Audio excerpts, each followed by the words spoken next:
র‍্যাম্পের আলো ঝলমলে দুনিয়ায় এক পরিচিত মুখ তিনি। পুরো নাম সাবরিনা জামান রিবা, তবে মডেল রিবা নামেই জনপ্রিয় তিনি। জন্ম ও বেড়ে ওঠা ঢাকাতেই। ১.৫ দশকেরও বেশি সময় ধরে কাজ করছেন ফ্যাশন ইন্ডাস্ট্রিতে।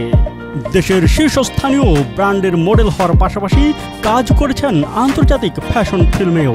নিজের কাজ ও অন্যান্য বিষয় নিয়ে এই মডেল আজ হাজির হয়েছেন বাংলাদেশের খবরে। প্রাণবন্ত আড্ডায় তার সঙ্গী হয়েছেন সুদীপ্ত সাইদ খান। প্রিয় দর্শক, বাংলাদেশের খবরের পক্ষ থেকে আপনাদের সবাইকে স্বাগত জানাচ্ছি। আজ আমরা আড্ডা দেব জনপ্রিয় র্যাম্প মডেল সাবরিনা জামান রিবার সঙ্গে। রিবা, কেমন আছো? ভালো আছি, কেমন আছেন ভাইয়া? এই তো ভালো। তো তোমার দিনকাল কেমন কাটছে? আলহামদুলিল্লাহ। আমরা আসলে আমাদের এই অনুষ্ঠানে আমরা মডেলদের গল্পটা শুনতে চাই, তাদের স্ট্রাগলের গল্প, তাদের জীবনের গল্প, তাদের ভবিষ্যৎ পরিকল্পনার গল্প। তোমার মডেলিংয়ের গল্পটা দিয়ে আমরা আসলে এটা স্টার্ট করতে চাই। শুরুটা কেমন ছিল? আলহামদুলিল্লাহ, আই এম ব্লেসড যে আমার শুরুটা আসলে কি, সবাই তো মনে করে যে ফ্যামিলির প্রতিবন্ধকতা থাকে অনেক, তারপরে হচ্ছে মেনে নেয় না এরকম বিষয়টা। তো আমার ক্ষেত্রে হচ্ছে ব্যাপারটা ভিন্ন। আমি খুব ছোটবেলা থেকে এই জগৎটা সম্পর্কে আসলে খুব আমার প্রচুর ইন্টারেস্ট ছিল একেবারে ছোটবেলা থেকে, এবং প্রত্যেকটা ইন্টারভিউতে অলমোস্ট আমি এই গল্পটা বলি যে আমি খুব ছোটবেলা থেকেই আসলে হয় না যে তখন তো হচ্ছে ম্যাগাজিনের পাতা উল্টে দেখা, তারপর ফ্যাশন টিভিতে যে র্যাম্প শো এর যে ব্যাপারগুলো থাকতো ওই র্যাম্প শো গুলা দেখতাম। তো ব্যাপারটা কি, তখনও কিন্তু আয়ত্ত করতে পারি যে র্যাম্প শো কি জিনিস বা শো কিভাবে হয়, এই ব্যাপারগুলো সম্পর্কে এত আসলে ধারণা ছিল না। তো এই গল্পটা আমি সবাইকেই বলি, তো আজকে হয়তো আপনার সাথেও শেয়ার করলাম বা আমার দর্শকদের সাথেও আর কি শেয়ার করি। আমি খুব ছোটবেলায় এরকম হতো যে সন্ধ্যাবেলায় হয় না যে আমরা সব ফ্যামিলি মেম্বাররা মিলে একসাথে আড্ডা দিই। তো ওই সময় আমি খুব রেডি হয়ে হাই হিলস পরে সাজুগুজু করে এরকম করে আসতাম, এসে হচ্ছে হেঁটে দেখাতাম। তো ওটাকে যে র্যাম্প বলে বা ওটাকে যে হচ্ছে গিয়ে পারফর্ম করা বলে, আমার কিন্তু ওরকম কোনো ধারণা ছিল না। আমার কাছে মনে হতো যে আমার যে আমাকে সবাই দেখবে, এই আকর্ষণটা, এই অ্যাটেনশনটা আমি ছোটবেলা থেকেই আসলে গ্র্যাব করার ট্রাই করতাম। তো ওইভাবে হয় না যে ছোটবেলা থেকে ভিতরে লালন করা, যে লাইমলাইটে আসা, তারপরে হচ্ছে মনে করেন আস্তে আস্তে বুঝলাম যে এটাকে শো বলে, র্যাম্প শো বলে বা ফ্যাশন মডেলিং বলে। সো এই তো এভাবে করে ছোটবেলার থেকে গল্পটা এরকম। আর বড় হয়ে যদি বলেন তাহলে আই এম সো লাকি যে আমি আমার এই জগতে আসলে পরিচিত কেউ ছিল না, একেবারেই আই স্ট্রাগল মাই ওন। আমাকে নিজেকে প্রচুর প্রুভ করতে হয়েছে। এবং আমি অনেক লাকি যে আপনারা সবাই জানেন যে আমি আড়ং-এর সাথে দীর্ঘ সময় ধরে আছি, এবং সেই ব্যাক ইন টু 2010-এ আমি যদি বলি আমার কিন্তু শুরুটা প্রিন্ট মিডিয়া থেকেই। সো প্রিন্ট মিডিয়াতেই আমি দেখা যাচ্ছে, এটা আমি নামটা বলি, সব সময়ই বলি, প্রথম আলো নকশা থেকে আমার শুরু হয়। সো ওখানেই আসলে লাকিলি কেন জানি হচ্ছে ওই পোশাকটা আড়ং-এর ছিল। সো ওভাবে করেই আড়ং-এর সাথে ট্যাগ ইন হওয়া, সে ব্যাক ইনটু হচ্ছে 2011 থেকে নিয়ে এখন পর্যন্ত 2025 পর্যন্ত আলহামদুলিল্লাহ। মাঝখানে কিছু হয়তো বা ব্রেক ছিল, কিন্তু এখনো পর্যন্ত আড়ং-এর সাথে ট্যাগ ইন আছে। এবং এটা খুব এনজয় করি আমি যে সবাই আমাকে আসলে আড়ং দিয়ে আসলে রিকল করে যে হ্যাঁ, ফেস অফ আড়ং।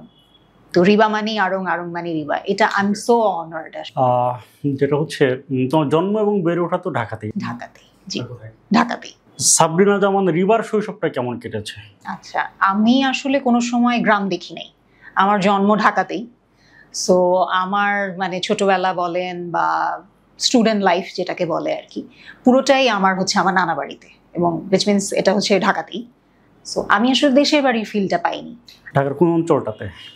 ঢাকায় বলতে আমার বাসা মিরপুরে, এবং আমাদের নিজেদের বাড়ি ওখানেই ছিল। তো আমার ছোটবেলা থেকে আমার বেড়ে ওঠা ওখানেই, আমি খুবই স্থানীয় ওই জায়গার। সো আমার আসলে সেক্ষেত্রে একটা বলা যেতে পারে, আমার নানা ভাই আমাকে খুব ওই যে গ্রামের যে একটা ফিল না বলে না, যে বাগানের ফলের বাগান, ফুলের বাগান এরকম। তো আমার নানা আমাকে ছোটবেলা থেকে, আমাদের বাসাটা তো আসলে একটা নিচতলা বাসা ছিল, নিচতলা হচ্ছে পরে আমরা এটাকে অ্যাপার্টমেন্ট করি, ফ্ল্যাট করি আর কি। কিন্তু ওই সময়টা হচ্ছে আমাদের সুন্দর একটা ছিমছাম নিচতলা, যে আগেকার দিনে যে বাসাগুলা হয় ওরকম একটা বাসা ছিল। ওখানে ফুলের বাগান, ফলের বাগান, তারপরে হচ্ছে আমি অনেক পেট লাভারও ছিলাম।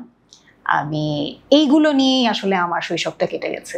তো তুমি তো দেখতে শুনতে মাশাআল্লাহ খুব সুন্দরী ছিল। তো ছোটবেলায় এরকম স্কুল কলেজে পড়ার সময় অনেক ছেলেরা ছেলেরা হচ্ছে সুন্দরীদের পিছে পিছে ঘুরে, তো তোমার পিছে এরকম কতজন ঘুরতো বা কতজন তোমাকে প্রেমের প্রস্তাব দিয়েছে? এইটা আসলে খুব টাফ, কারণ আমি অনেক রিজার্ভ মাইন্ডেড, আমি স্টিল নাও অনেক ইন্ট্রোভার্ট।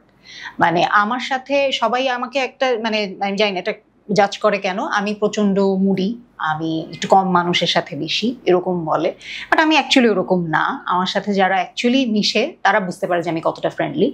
বাট এই যে এই ব্যাপারটা যেটা বললেন, এই প্রেমের প্রস্তাব আর সামথিং, এই ব্যাপারটাতে আসলে আমার কাছে মনে হয় আমার কাছে কেউ এসে সাহসটা পেত না, আমি একেবারেই চান্স দিতাম না আমার সাথে এই লেভেলের কনভারসেশন করবে, সেটা একদম ছোটবেলা থেকে এখন পর্যন্ত। মানে ভয় পায়, রিবাকে ভয় পায় সবাই। এই সময়টা তো তোমার ছোটবেলায় তো চিঠি লেখার প্রচলনটা ছিল মেবি, নাকি চিঠির পরে যুগে? বন্ধুদেরটা দেখতাম, নিজের ওই অভিজ্ঞতা নেই, বন্ধুদেরটা দেখছি। বন্ধুদের তুমি যে চিঠি টিঠি পাও না, প্রেম করতে পাও নাই? না, বাদর রাস্তায় সামনে এসে দাঁড়ালো কেউ? হ্যাঁ, এই ধরনের ফিল্মি আমার এক্সপেরিয়েন্স নাই। ব্যক্তি রিবা আসলে কতটা রোমান্টিক? অনেক, কিন্তু মানুষ মনে হয় মানে জাজ করে যে রিবা অনেক রুড, রিবা অনেক মানে ওর আসলে মনে হয় হার্টলেস, কিন্তু অ্যাকচুয়ালি এরকমই না। আমি প্রচন্ড ইমোশনাল একটা পার্সন। আমি আসলে নিজের মতো থাকতে খুব পছন্দ করি। তো আমার কাছে অ্যাকচুয়ালি ব্যক্তিগত জীবনটা একেবারেই ব্যক্তিগত এবং প্রফেশনাল লাইফটা একদমই প্রফেশনাল। সো আমি ওখানে এক রূপ, আর আমি ব্যক্তিগত রিপা হচ্ছে একদম ডিফারেন্ট। 1.5 দশকের মডেলিং ক্যারিয়ার তোমার, এই 1.5 দশকের পথ চলাটা আসলে অতটা মসৃণ ছিল না, কারোরই আসলে মসৃণ হয় না। তো এই সময়ে কি কি বাধা আসছে তোমার লাইফে এবং সেই বাধাগুলো কিভাবে তুমি মোকাবেলা করেছো?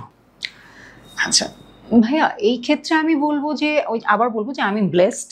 আমাকে আসলে না মানে সবাই বলে যে এই জায়গাটাতে লাইমলাইটে যারা থাকে, স্পেশালি আমরা তো ফ্যাশন মডেলিং করি এবং র্যাম্প মডেলিং করি, র্যাম্প জগৎ সম্পর্কে মানুষের কিন্তু অনেক নেগেটিভ থটস আছে। কিন্তু দেখেন, আমি আজকে এই 15 থেকে 16 বছর হলো এই জায়গাটাতে কাজ করছি, আমি তো প্র্যাকটিক্যালি এই জায়গাটাতে আছি। তো আমার কাছে না মনে হয় এটা একান্তই এক একজনের ব্যক্তিগত ব্যাপার। কেউ যদি আসলে নেগেটিভ ব্যাপারটা নেয়, এটা তার চয়েস। কেউ যদি আসলে পজিটিভ থাকতে চায়, এটা তার সম্পূর্ণ চয়েস। তো আমি দেখেছি এখানে কাজ করে, কাজ দিয়ে নিজেকে প্রুভ করে এই জায়গাটাতে অনেক সুন্দরভাবে কিন্তু থাকা যায়। সো আমার কাছে কিন্তু ওরকম কোনো নেগেটিভ বা কিছু বা কোনো বাধা যেটা বলেন আমি ফেস করিনি। আমি জাস্ট হচ্ছে নিজেকে প্রুভ করেছি, কাজ দেখিয়েছি এবং এই জায়গাটাতে আসতে পেরেছি, আলহামদুলিল্লাহ। আন্তর্জাতিক ফ্যাশন ফিল্মে তোমাকে দেখা গেছে, সেটা বেশ প্রশংসিত হয়েছে। বাণিজ্যিক ফিল্মে সাবরিনা জামান রিবাকে দেখা যাবে কিনা? এখন তো আসলে বাংলাদেশের সিনেমার খুবই ভালো কাজ হচ্ছে। আমাকে সবাই বলে যে কেন তুমি নাটক করো না রিবা, তুমি অনেক ভালো কথা বলো, তুমি কেন হচ্ছে হোস্ট করো না, মানে ডিফারেন্ট। তো আমি সেক্ষেত্রে বলি যে আমি নিজেকে না এক জায়গায় এস্টাবলিশ করতে চেয়েছিলাম, যে আমি আমার নামের সাথে আসলে মডেল নামটাই রাখতে চেয়েছিলাম, যে এই জায়গাটাতে আমি একটা জায়গা তৈরি করি। তারপরে মানে একসাথে অনেকেই হয় না যে একসাথে এসে অনেকগুলা কাজ করে, কিছু সময় মুভি করছে, কিছু সময় নাটক করছে বা কিছু সময় হোস্টিং করছে। আমি কোনো সময় এভাবে মাল্টিপল ক্যারিয়ার একসাথে করতে চাইনি।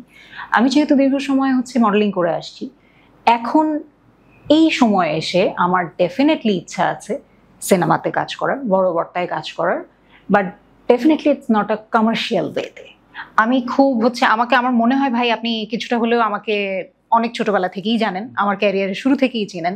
সো আমাকে দেখলে সব মনে হয় না যে একটা গল্প, রিবা কিন্তু একটা গল্প, রিবা কিন্তু একটা ক্যারেক্টার। রিবা আসলে সকল বাণিজ্যিক ছবিতে কাজ করার মতন আসলে না। রিবাকে দেখে মনে হয় যে রিবার জন্য একটা ক্যারেক্টার হবে, রিবা ওটা প্লে করবে। সো আমারও স্বপ্ন এটাই, যদি ইনশাল্লাহ আগামীতে বড় পর্দায় কাজ করা হয়, যেন কোনো একটা গল্প পোট্রে করতে পারি, এটাই ইচ্ছা আছে। তো এই রিবার একটি গল্প, সেই গল্পটা আসলে কি? ওকে, চ্যালেঞ্জিং যদি বলেন, আমার থ্রিলার মুভি খুব পছন্দ। সো থ্রিলার অ্যান্ড অ্যাকশন খুব পছন্দ। সো এরকম যদি হয় যে রিবাকে কোনো একজন হতে পারে আর্মি অফিসার, হতে পারে হচ্ছে কোনো একজন ডিবি পুলিশ, হতে পারে কোনো একজন ডিটেকটিভ ক্যারেক্টার, এই ক্যারেক্টারগুলোর মুভি দেখতে আমার খুব পছন্দ এবং অ্যাকশন আমার খুব পছন্দ। তো আমার কাছে মনে হয় আমি যদি কোনো অ্যাকশন কাজ করি, আমার মনে হয় ভালো করতে পারবো। এটা আমার একটা শখ বলতে পারেন। থ্রিলার, একদম থ্রিলার, হ্যাঁ। আর এখন তো আসলে ওয়ার্ল্ড ওয়াইড থ্রিলারের কোনো অল্টারনেটিভ নাই, আমাদের গল্পর ভিতরে থ্রিলার থাকেই। সো দেশে বলেন বিদেশে বলেন, সব জায়গাতেই আমরা থ্রিলার অনেক এই সময় প্রশংসিত। সো পছন্দের মধ্যে একটা আছে, অনেকগুলো ক্যারেক্টারের ভিতরে একটা বললাম আর কি। একটু আগে তুমি একটা কথা বলছো যে অনেক নেতিবাচক জিনিস আছে মডেলিং ইন্ডাস্ট্রিতে বা ফ্যাশন ইন্ডাস্ট্রিতে। তো আমরা ইদানিং দেখি সোশ্যাল মিডিয়া খুললেই অনেক মডেল নিজেকে খোলামেলাভাবে উপস্থাপন করে। এটা আসলে তাদের ব্যক্তিগত ব্যাপার যদিও, কিন্তু তারপর তোমার ইন্ডাস্ট্রির মানুষ হিসেবে অনেক সময় তাদের নিয়ে মূল্যায়ন করার অনেক কিছু থাকে। তো তাদেরকে নিয়ে তোমার মূল্যায়নটা কি হতে পারে? এটা একান্তই ব্যক্তিগত ব্যাপার। এখন অনেকেই আছে যারা ইন্টারন্যাশনালি নিজেকে প্রেজেন্ট করছে বা বাইরে কাজ করতে চায়, এই জন্য হচ্ছে হয়তো একটু খোলামেলা ড্রেস আপ বা একটু হচ্ছে শো অফ যেটাকে বলে আর কি, এরকম কাজ করছে। বাট হয় না যে এটা তো পার্সন টু পার্সন ভ্যারি করে। দেখা যাচ্ছে আমার পার্সোনাল চয়েস হচ্ছে আমি ওই ধরনের কাজ করব না, আবার দেখা যাচ্ছে অনেকেরই আছে সে ওই পার্টটাকেই আসলে হাইলাইট করে আসলে কাজ করতে চাচ্ছে। সো এটা একান্তই ব্যক্তিগত ব্যাপার, যার যার আসলে নিজস্ব থট প্রসেস থেকে আসা। সেক্ষেত্রে আমার আসলে কিছু বলার নেই। সব পেশাতেই নারী পুরুষ এখন সমান্তরে কাঁধে কাঁধ মিলিয়ে চলতেছে, মডেলিংয়েও তাই। তো কিন্তু আমরা দেখি যে নারী এবং পুরুষের ভিতরে নানা ধরনের তারতম্য করা হয়। কেউ বেশি প্রাধান্য পাচ্ছে, কেউ কম প্রাধান্য পাচ্ছে।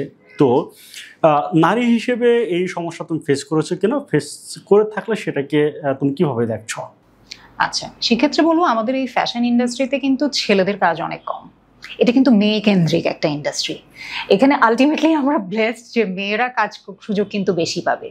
তবে না, এই গতানুগতিক চিন্তাধারা থেকে ভেঙে এখনকার ইন্ডাস্ট্রি কিন্তু ছেলেদের অনেক কাজ হচ্ছে। যেমন মেয়েদের এখন মনে করেন মেয়েদের ক্লদিং লাইনের ক্যাটাগরিজ অনেক বেশি, তারপরে হচ্ছে মেয়েদের হয়তো বা কন্টেন্টও এখন অনেক বেশি, ছেলেদের ওইভাবে হচ্ছে কন্টেন্ট থাকে না।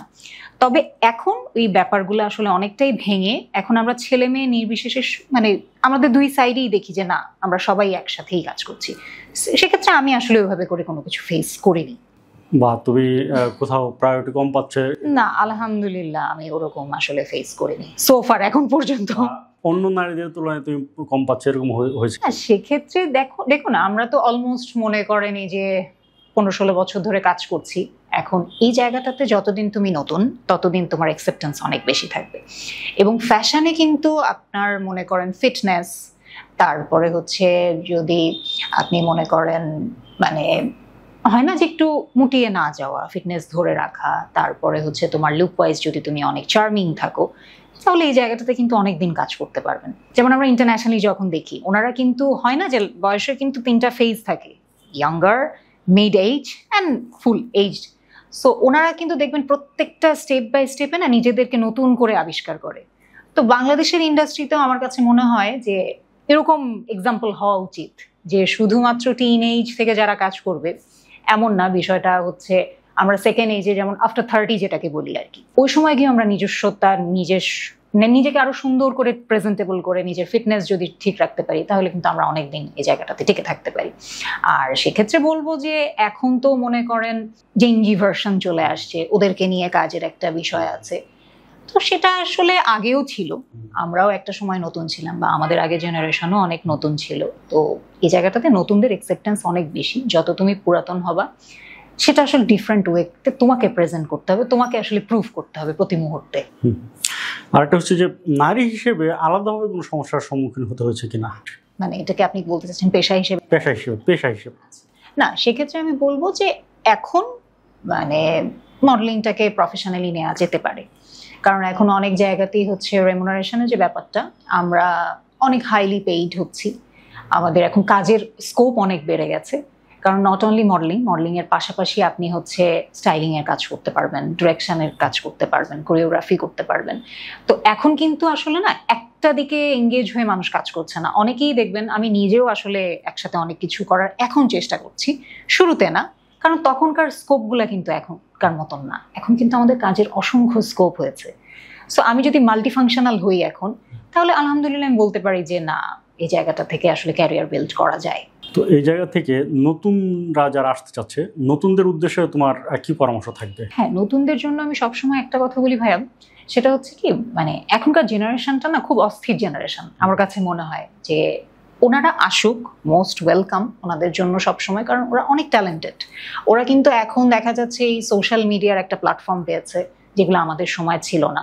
এখন যে কোনো কিছু যে কোনো বিষয়ে জানতে চাইলেই দেখা যাচ্ছে আমরা একটা গুগল করি, একটা পিন্টারেস্ট নামিয়ে ফেলি, এবং এখন যদি এআই এর যুগ বলি, একটা চ্যাট জিপিটিকে জিজ্ঞেস করলে যে কোনো কিছু সমাধান আমরা আসলে পেয়ে যাই। তো এগুলো কিন্তু আমরা পেয়ে আসি নাই। সো এখন ওরা কিন্তু অনেক মানে বেনিফিটেড এগুলা নিয়ে। তো ওদের উদ্দেশ্যে একটাই বলবো যে ওনারা কাজ করতে আসবে, এসে যেন হচ্ছে এই জায়গাটাতে ডিজার্ভিং মানুষকে যেন মানে ডিমোটিভেটেড না হয়। মানে যদি কাজ করতে আসে, কাজ করে যেন সিরিয়াসলি কাজটা করে। মানে দেখা যাচ্ছে ওনারা কিছুদিনের জন্য আসলো, পুরা ইন্ডাস্ট্রি বা ক্লায়েন্ট বা কোম্পানিরা ওনাদের পিছনে অনেক ইনভেস্ট করলো, ওনারা একটা জায়গা করলো, কিন্তু হঠাৎ করে গায়েব হয়ে গেল। এই চলটা কিন্তু আমাদের হয়, মানে আসছে, এসে কিছুদিন কাজ করছে, তারপরে আসলে বুঝতেছে না আগামীতে কি করতে চায়, হঠাৎ উধাও হয়ে যাচ্ছে। অথচ এর আগে যে স্ট্রাগল করা যে মানুষজনগুলো আছে এই জায়গাটাতে আসছে, তাদের ক্ষেত্রে কিন্তু আসলে একটু প্রবলেম হয়ে যায়। সো নতুনদের জন্য আমি বলবো যে অবশ্যই আপনারা যদি কাজ করতে চান, যেন সিরিয়াসলি মেন্টালিটি নিয়ে আসলে কাজ করতে আসেন। মডেলিং করার ক্ষেত্রে পরিবারের সাপোর্ট কতটা পেয়েছো, বা পরিবার কোনো জায়গায় কোনো ক্ষেত্রে বাধা প্রদান করেছে কিনা? একদমই না সাইদ ভাই, আমি অনেক ব্লেসড যে কারণে যে আমার ফ্যামিলিতে এখন বর্তমানে হচ্ছে আমার ফ্যামিলিতে কেউই বেঁচে নাই। আমার মা খুব রিসেন্টলি হচ্ছে মারা গিয়েছেন, গেল ডিসেম্বরে। সো আমার মা, আমার নানা নানি, আমার এন্টায়ার ফ্যামিলি আমাকে এত বেশি ইন্সপায়ার করেছে, না হলে আমি কখনোই এই জায়গাটাতে আসতে পারতাম না। এবং খুব ছোট ছোট দেখা যাচ্ছে কি মানে হয় না, আমাকে কোনো একটা ইন্টারভিউ বা আমার কোনো একটা কাজ একটা অন এয়ার হলে, বা ইভেন যদি একটা পত্রিকায়ও আমার একটা কাভারেজ আসে, তারা হচ্ছে এত এক্সাইটেড থাকতো। সো এই যে ইন্সপায়ারেশনগুলো, এইগুলো কিন্তু আমাকে আজ পর্যন্ত এই জায়গাটাতে নিয়ে আসতে মানে অনেক উৎসাহ দিয়েছে। So I am truly blessed এবং আই মিস দেম অল। তাদের সবাইকে আমি ভীষণ মিস করি। মানে এখন ওই ইন্সপায়ারেশনটা তো পাই না, তো এখন দেখা যাচ্ছে তাদেরকে আমি মানে তাদের বিভিন্ন মেমোরিজ দিয়ে নিজেকে ইন্সপায়ার করার চেষ্টা করি। আমরা মানে একটু আগে তুমি কিন্তু বলেছো যে মডেলদের নামে নানা ধরনের নেতিবাচক কথা সমাজে প্রচলিত আছে, নানা ধরনের রিউমার আছে, এবং আমরা দেখি যে অনেক মডেলিং শব্দটাকে সাইনবোর্ড হিসেবে কাজে লাগে নানা ধরনের অনৈতিক কাজে যুক্ত হয়। অনেকে হতেছে কি সুগার ডেডি আনে, বা অনেকে অনেক কিছু করে বেড়ায়। তো এই জিনিসগুলা তোমরা যারা সততার সঙ্গে কাজ করছো তাদের জন্য এগুলো কোনো মানে প্রতিবন্ধকতা তৈরি করে কিনা, বা ব্যক্তিগতভাবে এগুলোর জন্য নেতিবাচক পরিস্থিতির মুখোমুখি হতে হয়েছে কিনা? ওয়েল, আমি যদি পার্সোনাল এক্সপিরিয়েন্স বলি, আমার কাছে কখনো এই ধরনের নেগেটিভ অ্যাপ্রোচ আসে নাই। কারণ ওই যে বললাম না যে এটা it's all about your personality. আপনি কিভাবে হচ্ছে গিয়ে নিজেকে প্রেজেন্ট করছেন, কিভাবে ব্যবহার করছেন একটা মানুষের সাথে, বা হচ্ছে হয় না মানে আমার কাছে এই জায়গাটাতে হচ্ছে একদম এটা আমার কাজ। এই কাজের জায়গা থেকে আমি এটাকে যেহেতু আমার পেশা বানিয়েছি, সো এখানে আমার ওই রেসপেক্টটা নিজের সাথে নিজেকে দিতে হবে। সো আমি যদি, এবং এটা একটা চয়েস বলতে পারেন ভাই, আমি এর আগেও আপনাকে বললাম যে এটা আসলে পার্সন টু পার্সন ভ্যারি করে। যার লাইফের গোল যেরকম সে আসলে ওই পথেই আগাবে। এখন আমি যদি আমার পার্সোনালি এক্সপিরিয়েন্স থেকে বলি, আমার জীবনের গোলই ছিল হচ্ছে আমি প্রথমেই মডেল হব, এইখানে এস্টাবলিশ হব। সো আমি কিন্তু আলহামদুলিল্লাহ আপনাদের দোয়ায় কতটুকু এস্টাবলিশ হতে পেরেছি জানি না, বাট আমার কাছে মনে হয়েছে এই জায়গাটাতে টিকে থাকতে হলে না দিন শেষে শুধু কাজই থাকবে, আর কিছুই থাকবে না। সো আমার যদি গোল থাকতো যে না আমি অনেক রিচ হব, আমি অনেক বড় লোক হব, এখান থেকে টাকা কামাবো, এ করবো, এখানেও দুটা ওয়ে আছে। এখানে হচ্ছে শর্টকাট ওয়ে এবং স্ট্রাগল করার ওয়ে।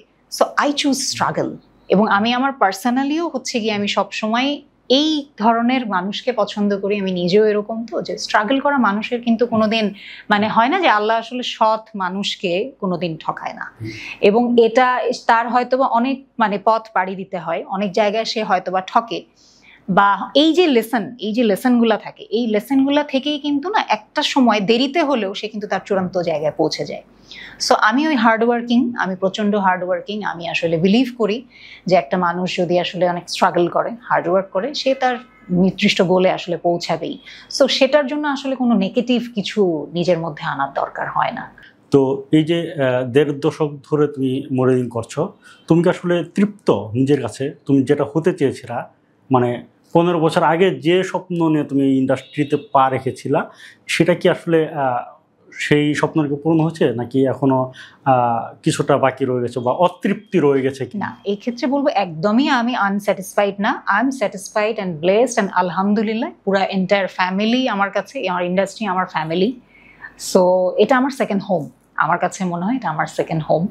এই জায়গাটাতে আমি যাদের সাথেই কাজ করেছি, পরিবারের মতন করে কাজ করেছি, তারাও আমাকে ওইভাবে করে অ্যাকসেপ্ট করেছে। না হলে আমি কখনোই এতদিন এক জায়গায়, এবং আমার না প্রত্যেকটা কাজের জায়গায় দেখবেন আমি দীর্ঘ সময় ধরে কাজ করেছি। আমি আড়ং-এর গল্পটা বলছিলাম, নট অনলি আড়ং, এরকম করে যে ফ্যাশন ব্র্যান্ড আরও রিনোন যারা যারা আছে তাদের সবার সাথে আমি দীর্ঘ সময় ধরে কাজ করে আসছি। সো আমি স্যাটিসফাইড। তবে আমি আমার ক্ষুধাটা বেশি, আমার কাজের ক্ষুধাটা বেশি। আমি তো আসলে এখন পর্দার পিছনেও কাজ করছি।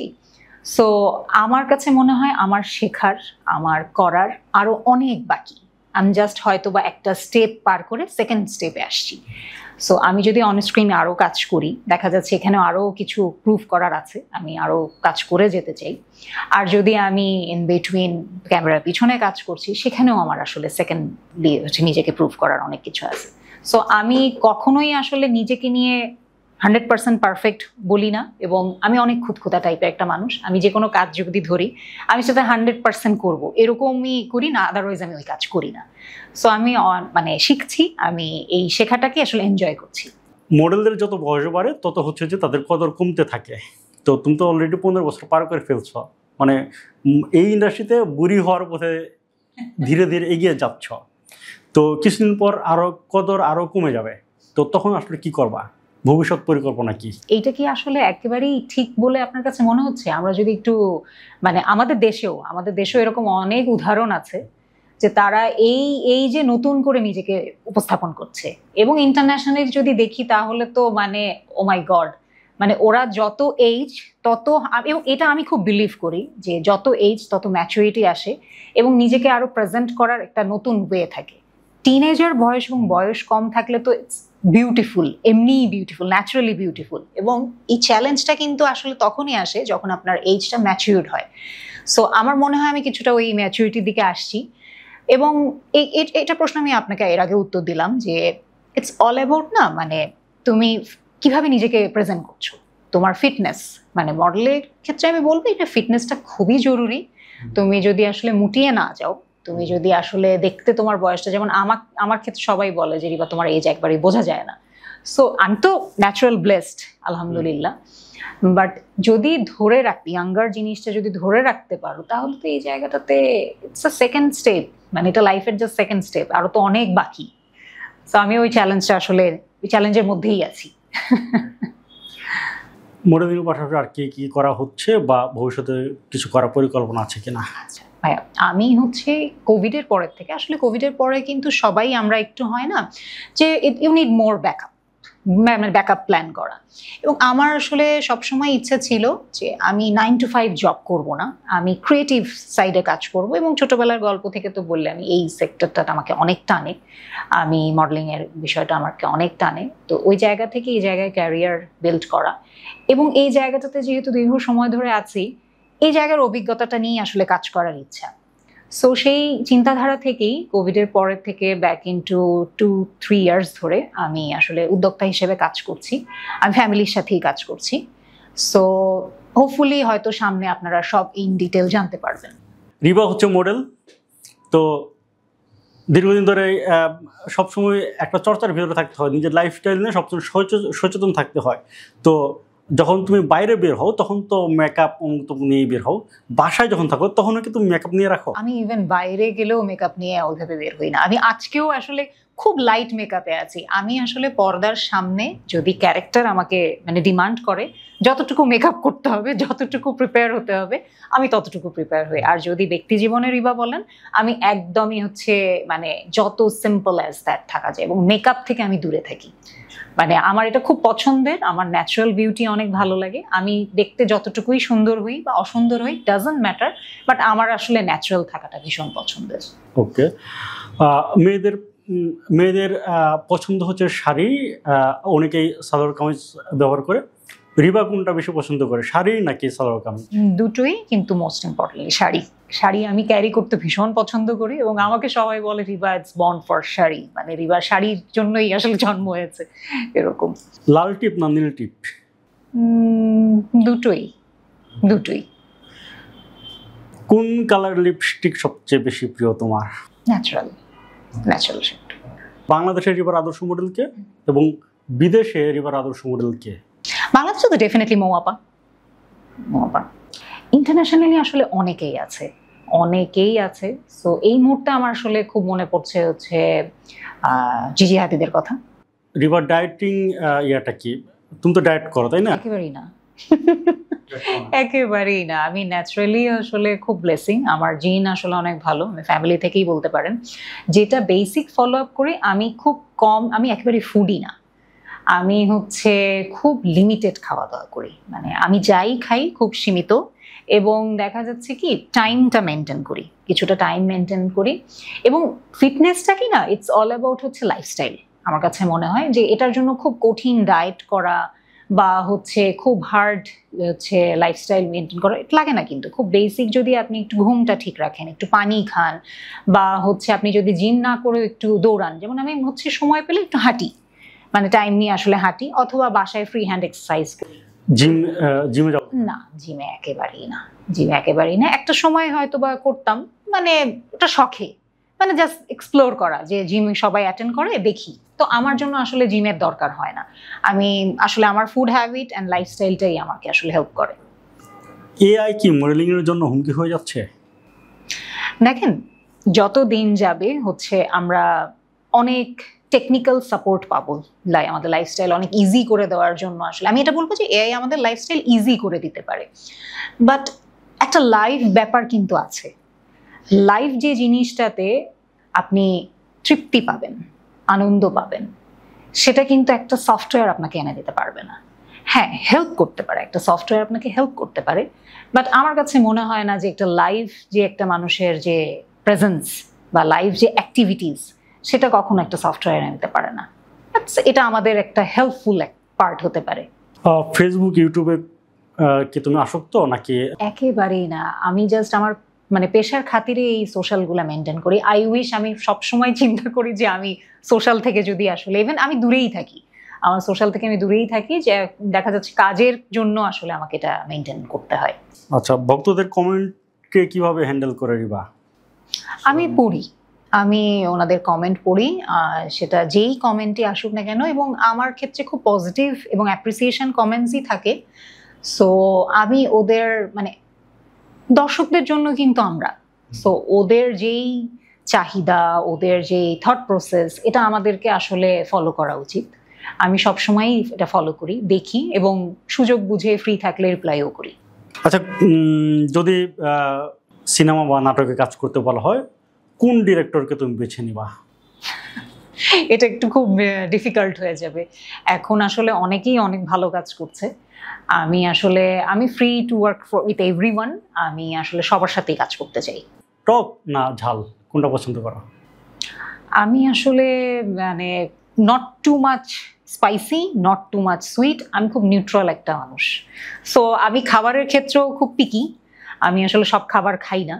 যেমন আপনি যদি বলেন যে রিবা ফুচকা পছন্দ করো কিনা, তো ফুচকাটাও আমার কাছে হয় না যে টক ঝাল মিষ্টির একটা কম্বো, আমি আসলে ওরকম, মানে it's depends on my mood, যে আজকে আমার একটু মিষ্টি খেতে ইচ্ছা করছে তখন আমি মিষ্টি খেলাম, বা আজকে আমার ঝাল খেতে ইচ্ছা করছে, কোনো একটা আমি স্পেসিফিক বলতে পারবো না। আলাদিনের চেরাগ পেয়ে গেলে তুমি কোন 3টি জিনিস চাইবা তার কাছে? বাংলাদেশে এবং ঢাকা শহরে সব থেকে বেশি আমরা মনে হয় ফেস করি ট্রাফিক যানজট আমাদের লাইফ অনেক পিছিয়ে দেয়। আমি আসলে 3টার মধ্যে একটা টপ মোস্ট বলবো, যে আমাদের যদি ট্রাফিকটা কন্ট্রোল করতে পারতাম, এটার একটা সুন্দর রুলস আনতে পারতাম, তাহলে খুব ভালো হতো।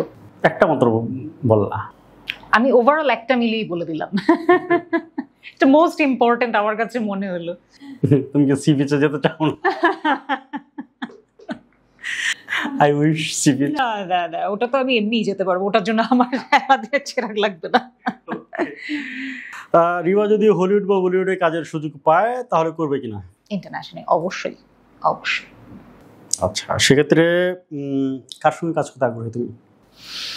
স্পেসিফিক ডিরেক্টর বা স্পেসিফিক ওয়ান নিয়ে আমি বলবো না, আমি আসলে দেখবো যে আমার পার্সোনালিটির সাথে যায় কিনা, আমি আসলে ওই জায়গাটার জন্য কতটুকু যোগ্য, সেইটা জাজ করে আসলে বলবো। আমি ইন্ডিভিজুয়ালি কাউকে পিক করে বলতে চাচ্ছি না।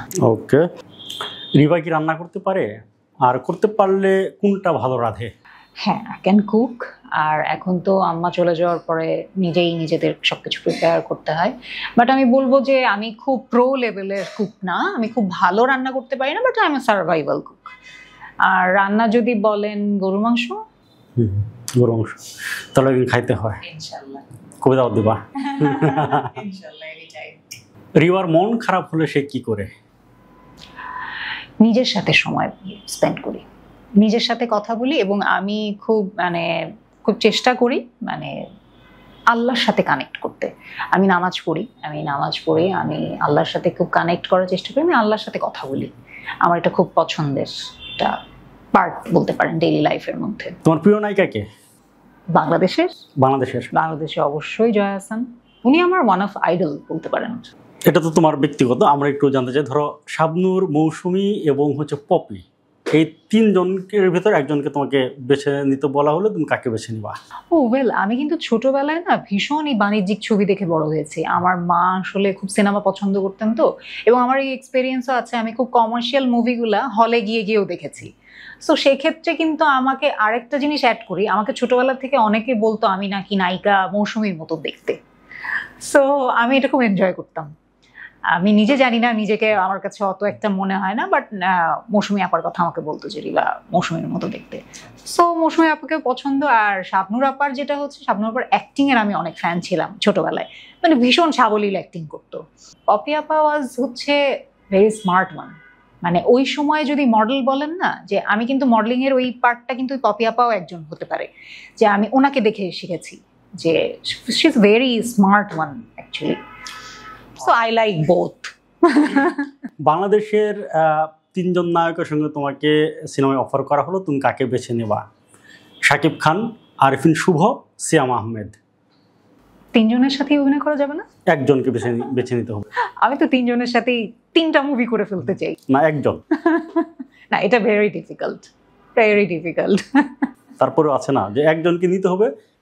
না, আমি কারোর মন খারাপ করতে চাই না। আমি চাই আমি যদি সুযোগ পাই, সবকিছু ব্যাটে বলে মিলে আমি তিনজনের সাথেই কাজ করতে চাই।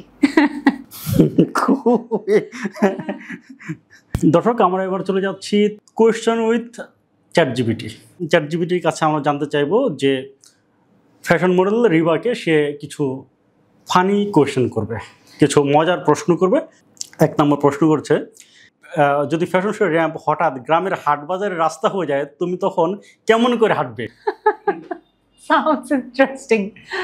ওকে, যেরকম হাঁটি সেরকমই, বাট ক্রাউডটা অনেক এনজয় করব। বাহ।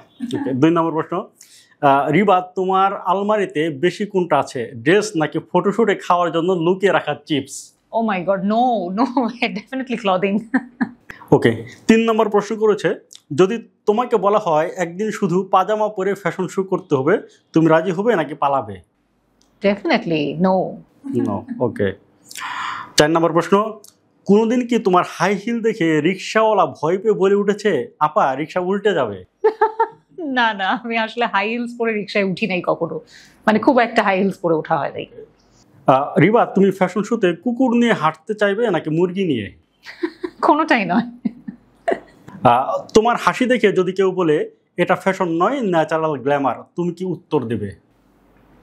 হাসির সাথে তো আসলে ফ্যাশন গ্ল্যামারের কোনো রিলেশন নাই। হাসি তো it's a very natural thing, so it's all about me আসলে। ওকে। যদি তোমাকে বলা হয় 1 মাস মেকআপ ছাড়া থাকতে হবে, তুমি কি করবে? হাসবে নাকি কান্না করবে? একদমই, আই উড লাভ টু। রিবা, তোমার ভক্তরা যদি তোমাকে ফ্যাশনের বদলে রান্নার শো করতে বলে, তুমি প্রথমে রান্না করবে নাকি প্রথমে ফটোশুট? দেখুন, এটা কিন্তু দুটো একটার সাথে একটা কানেক্টেড। আমি অবশ্যই আমার এক্সপ্লোর করতে চাইবো। আমি নতুন কুকিং শোতে যদি কাজ করি আমি করব, বাট আমি বিহাইন্ড দ্য সিন ফটোশুট এগুলাও করব। আগে কোনটা করবো, রান্না নাকি আগে ফটোশুট? ডেফিনেটলি রান্না, কারণ আমি রান্নার কাজটা করতে আসছি।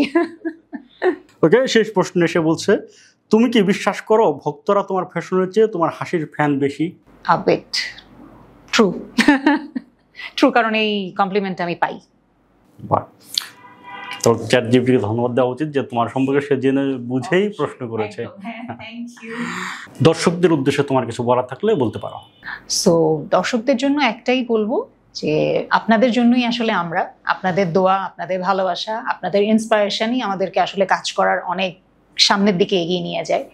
সো আপনারা সবসময় আমাদেরকে ইন্সপায়ার করতে থাকলে আমরা আসলে আরো ভালো ভালো কাজ দিয়ে নিজেকে প্রুভ করতে পারবো। So thank you all of you, এবং থ্যাংক ইউ সাইদ ভাই। এই প্রোগ্রামে সময় দেওয়ার জন্য সাবরিনা জামান রিবাকে অসংখ্য ধন্যবাদ জানাচ্ছি। দর্শক, আমরা অতি শিগগিরই অন্য কোনো অতিথির সঙ্গে আবার আপনাদের সঙ্গে হাজির হব। ততক্ষণ বাংলাদেশের খবরের সঙ্গে থাকবেন। সবাইকে ধন্যবাদ।